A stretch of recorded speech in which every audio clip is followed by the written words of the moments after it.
जब बात महाभारत की होती है तब हमारे मन में एक जिज्ञासा जाग उठती है उन सभी कैरेक्टर्स के बारे में जानने की जो महाभारत के उस महायुद्ध में शामिल हुए थे। युद्ध के वो सभी महान योद्धा अपने अपने सामर्थ्य के अनुसार श्रेष्ठ थे। हर योद्धा की अपनी एक खासियत थी, अब वो चाहे किसी शाप के कारण हो या वरदान के कारण। कौरवों के पक्ष में ऐसे ऐसे योद्धा थे जिनमें इतना सामर्थ्य था कि वो अकेले ही युद्ध की समाप्ति कर सकते थे। लेकिन पांडवों के पक्ष में स्वयं श्री कृष्ण भगवान थे, उनके साथ में सत्य था, इसलिए जीत उन्हीं की हुई। लेकिन जब शूरवीरों की बात की जाती है तो कई नाम आते हैं। हम सबसे ज्यादा अर्जुन की बात करते हैं, संसार का सर्वश्रेष्ठ धनुधर, परंतु यह पूरा सत्य नहीं है। आजकल महाभारत में एक और कैरेक्टर है जिसकी चर्चा बहुत अधिक हो रही है, जो वाकई एक महावीर योद्धा था। वो योद्धा इतना श्रेष्ठ था कि वही संसार के सर्वश्रेष्ठ धनुधर अर्जुन को पराजित कर सकता था।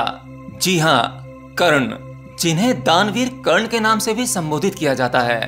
कर्ण भगवान परशुराम के शिष्य थे, उनके पास अनेकों दिव्य शस्त्र थे, लेकिन उन्हें जो श्रेष्ठ बनाता है वो उनके दिव्य शस्त्र नहीं थे, बल्कि उनके कवच और कुंडल थे जो उन्हें सूर्य देव ने दिए थे। कर्ण एक इतने जबरदस्त व्यक्तित्व थे कि कहते हैं कि उनका चेहरा देखने योग्य था। उनके चेहरे पे एक दिव्य तेज था, वह सूर्य के भांति चमकता था। कहते हैं कि जब तक उनके पास में वो कवच और कुंडल था तब तक संसार का कोई भी दिव्य शस्त्र उन्हें भेद नहीं सकता था। उन्हें पराजित करना या उनका वध करना असंभव था। और ये बात श्री कृष्ण जानते थे, जो पांडवों के पक्ष से खड़े थे, या मैं यूं कहूं सत्य की साइड खड़े थे। परंतु कर्ण का दुर्भाग्य ये था, वह असत्य के साथ था और यही उसके प्रारब्ध थे। तो महाभारत के उन सभी योद्धाओं को उन्हें महान बनाने वाला उनका नेचर तो था ही था, परंतु उन्हें जिन चीजों ने महान बनाया वो थे उनके दिव्य शस्त्र, वो हथियार। जैसे अर्जुन की शक्ति उसके धनुष में थी, जिसका नाम था गांडीव। कर्ण का धनुष था विजय धनुष, और साथ ही उनके जन्म से मिला वो कवच और कुंडल, जिसे कोई अस्त्र शस्त्र भेद नहीं सकता था। तो जब हम ये सभी महाभारत के किस्से कहानियां सुनते हैं या किसी सीरियल के माध्यम से महाभारत को देखते हैं, तब हम में से बहुतों के मन में एक जिज्ञासा अवश्य उठती होगी कि महाभारत में मौजूद वो सभी महान योद्धा, उनके ये अस्त्र शस्त्र कहाँ हैं? क्या आज भी उनके वो सभी अस्त्र शस्त्र यहाँ पर मौजूद हैं? सवाल काफी दिलचस्प है, हमारे भीतर एक्साइटमेंट भी बढ़ाता है, खोज को जानने की जिज्ञासा को बढ़ाता है। जिसमें कि आज सबसे ज्यादा जो चर्चा होती है वो कर्ण के कवच और कुंडल के बारे में होती है कि अगर ऐसा महाभारत के टाइम पर कुछ था और आज प्रमाण इसके मिल रहे हैं, महाभारत भी हुआ था। महाभारत में मौजूद वो सभी कैरेक्टर, उनका प्रमाण किताबों में तो मिलता ही है, साथ ही साथ जैसी व्याख्या किताबों में की गई है, वैज्ञानिक भी आज कुछ कुछ वैसी ही बातें कर रहे हैं। कुछ चीजें मिल भी रही हैं, जैसे द्वारका नगरी जो समुद्र में जलमग्न हो गई थी। और बात अगर इससे पुरानी भी करें, रामायण की करें, तो रामायण कथा में जिस राम सेतु का वर्णन है, जो भगवान राम के निर्देश के अनुसार वानर सेना और अन्य लोगों ने बनाया था, वो आज भी मौजूद है और उसे लगभग उतना ही पुराना बताया जाता है जितना पुराना जिक्र रामायण में है। तो इन सभी प्रमाणों के बाद जब ये बातें हमें पता चलती हैं कि कुछ तो हुआ था, तो हमारे भीतर एक्साइटमेंट और गहरा हो जाता है। हम कहीं ना कहीं ये सोचने लगते हैं कि ये जो शक्तियां उनके पास थी, अस्त्र के जरिए, शस्त्र के जरिए या किसी वरदान के जरिए, ये अगर आज हमारे पास होती या किसी तरह से हमें मिल जाएं, तो कैसा होगा? इसलिए इनके बारे में हम और जानना चाहते हैं। और आज तो ये भी चर्चा होने लगी है कि कर्ण के कवच और कुंडल कहाँ हो सकते हैं। उन जगहों को चिन्हित कर दिया गया है, परंतु इसकी अभी कोई ठोस प्रमाणिकता नहीं है और वो हो भी नहीं सकती। ये बात मैं आगे आपको बताऊंगा।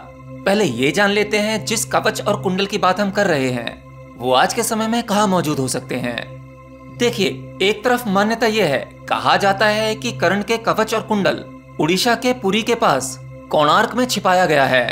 यह जगह विश्व प्रसिद्ध सूर्य मंदिर के लिए भी जानी जाती है। मान्यता है कि अगर कोई कवच और कुंडल को हासिल कर लेता है तो वह उसका गलत इस्तेमाल कर सकता है। हालांकि ये मान्यता है, लेकिन मेरी मान्यता ऐसी नहीं है। ये भी मैं आपको आगे बताऊंगा कि मैं ऐसा क्यों कह रहा हूँ। एक जगह और बताई जाती है कि शायद कर्ण के कवच और कुंडल वहां मौजूद हैं और वह जगह स्थित है छत्तीसगढ़ के वीजापुर में, जहाँ एक गुफा है। वह गुफा चारों तरफ से बंद है, मतलब गुफा का कोई मेन एंट्रेंस नहीं है। कहते हैं कि कर्ण के कवच और कुंडल यहाँ मौजूद हैं। वो इस गुफा में ही छुपाए गए हैं और इसके लिए कुछ तथ्य भी दिए जाते हैं। जैसे कर्ण के कवच और कुंडल भगवान सूर्य देव के द्वारा उनको जन्म से ही दिए गए थे, तो उस कवच और कुंडल में से सूर्य के भांति ही एक तेज रोशनी निकलती है। अर्थात उस कवच कुंडल को प्रकाशित होने के लिए किसी अन्य प्रकाश की आवश्यकता नहीं है। उनका स्वयं का प्रकाश इतना तीव्र है कि वो बिल्कुल अंधेरे में भी चमकते हैं। और बताते हैं कि उस गुफा में से भी ऐसी ही रोशनी निकलती है, लेकिन वहां तक कोई पहुंच नहीं पाता। कुछ लोगों की मान्यता ये भी है कि कर्ण के कवच और कुंडल कहीं हिमालय की किसी गुफा में मौजूद हैं। महाभारत में हमें जिक्र मिलता है कि कर्ण रोजाना सुबह सुबह अपने पिता सूर्यदेव को अर्घ देता था, यानी जल चढ़ाते थे।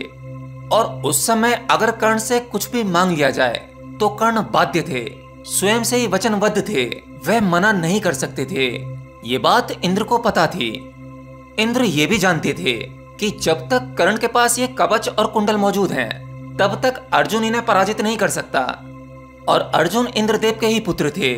वो नहीं चाहते थे कि कर्ण के हाथों से अर्जुन का वध हो, क्योंकि इंद्र कर्ण की शक्ति को भली भांति जानते थे। तो इंद्र ने कर्ण के साथ में एक प्रकार का छल किया, राजनीति की। जैसे ही कर्ण सुबह सुबह सूर्यदेव को अर्घ देने गए, तभी वहां इंद्र पहुंच गए और इंद्र ने उनसे दान मांगा। दान में कर्ण के कवच और कुंडल मांगे। अब कर्ण मना नहीं कर सकते थे। कर्ण ने अपने कवच और कुंडल इंद्रदेव को दे दिए। अब केवल कर्ण के पास में उनका विजय धनुष था। अब भी कर्ण शक्तिहीन नहीं हुए थे, क्योंकि वह विजय धनुष भगवान शिव का था। उन्हें हरा पाना तब भी मुश्किल था, परंतु अब उनके शरीर को भेदा जा सकता था। तो कहते हैं जब इंद्र को कर्ण का वो कवच और कुंडल मिल गया, तब इंद्रदेव स्वर्गलोक की ओर प्रस्थान करने लगे।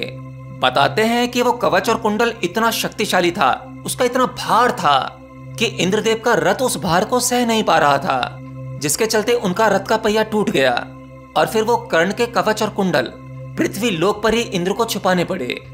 पर वो जगह कहाँ है, ये किसी को नहीं पता। ये अब तक अज्ञात है। जिन 3 जगहों के बारे में अभी मैंने बताया है, जिनका लेख आपको इंटरनेट पर बहुत जगह मिल जाएगा, परंतु उसकी प्रमाणिकता अभी नहीं हुई है। और मैंने कहा था हो भी नहीं सकती, क्योंकि देखिए महाभारत में जितने भी दिव्य अस्त्र शस्त्र का इस्तेमाल हुआ था, उनमें से ज्यादातर तो पृथ्वी पर ही मौजूद हैं, पर वो बहुत खतरनाक, बहुत दिव्य हैं, इसलिए वो किसी को मिल नहीं सकते।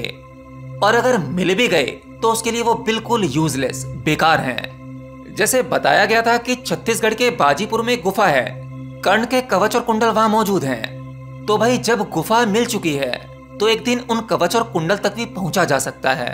लेकिन चलो मान लिया वो मिल भी गए, तो क्या करोगे?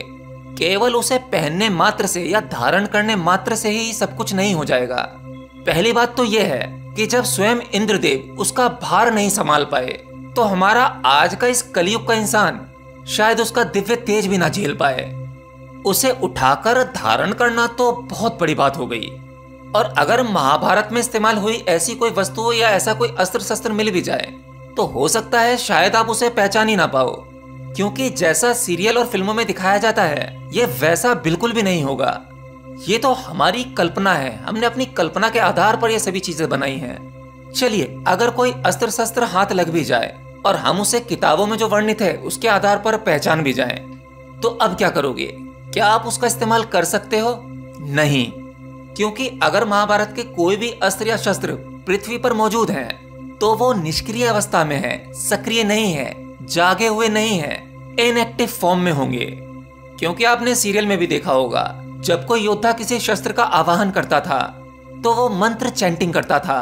उन मंत्रों के माध्यम से वो शस्त्र प्रकट होता था, और वो मंत्र क्या थे ये आप नहीं जानते, और उन मंत्रों का लेख भी आपको कहीं नहीं मिलेगा, क्योंकि वो एक तरह के पासवर्ड हुआ करते थे जो केवल धारण करने वाले को या जिस गुरु ने उसे दिया है उसे पता होते थे। ये बिल्कुल वैसा ही है जैसे आज आपके हाथ में कोई एक फोन दे दिया जाए जो पासवर्ड प्रोटेक्टेड हो, तो वो फोन आपके लिए बिल्कुल बेकार है, आप उससे कुछ नहीं कर सकते। अगर आपको पासवर्ड पता होगा तभी आप उसे एक्सेस कर सकते हो, उस फोन में क्या क्या मौजूद है वो देख सकते हो और उस गैजेट को इस्तेमाल कर सकते हो। फोन बना है बात करने के लिए या इंटरनेट को एक्सेस करने के लिए, पर जब आप पासवर्ड नहीं जानते तो आप दोनों ही चीजें नहीं कर सकते। लेकिन अगर आपको पासवर्ड पता है तो आप उसे आसानी से इस्तेमाल कर सकते हो।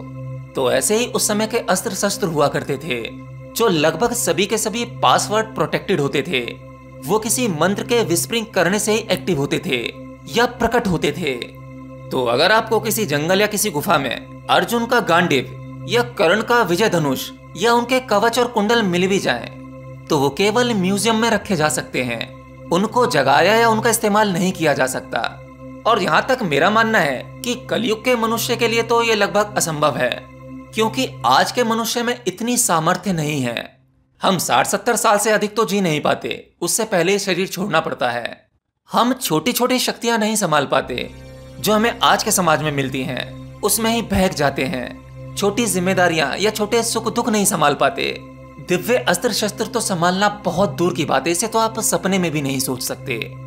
तो कर्ण का चाहे वो कवच या कुंडल हो या किसी और महान योद्धा के अस्त्र शस्त्र, वो पृथ्वी पर जहां भी हैं सुरक्षित हैं। पहले तो वहां तक पहुंचना ही मुश्किल है। वो जगहें आपको मिलकर भी कहीं नहीं मिलेंगी। इनफैक्ट वो जगह भी पासवर्ड प्रोटेक्टेड हैं। सामान्य व्यक्ति उसे नहीं देख सकता। उनके द्वार सामान्य व्यक्ति के लिए नहीं खुलेंगे। वो केवल किसी तपस्वी गुरु के लिए खुल सकते हैं जो हिमालय में शायद आज भी कहीं मौजूद होंगे। लेकिन पर्सनली मैं ऐसे किसी गुरु को नहीं जानता, ना ही मेरा कभी आमना सामना हुआ है। बाकी महावीर दानवीर कर्ण के बारे में ये वीडियो आपको कैसा लगा कमेंट बॉक्स में लिखकर जरूर बताना।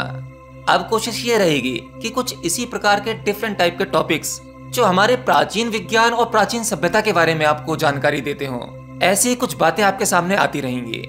बाकी ध्यान और ध्यान की शक्तियों के बारे में भी आपको बीच बीच में अपडेट मिलते रहेंगे। वीडियो अच्छा लगा हो तो वीडियो को लाइक एंड शेयर जरूर कर देना। और अगर चैनल पर पहली बार आए हो तो चैनल को सब्सक्राइब भी कर सकते हो, क्योंकि यहाँ पर आपको इसी प्रकार के इंटरेस्टिंग टॉपिक्स पर जानकारी मिलती रहती है। मिलता हूँ नेक्स्ट वीडियो में किसी नई जानकारी के साथ। तब तक के लिए जय श्री कृष्ण।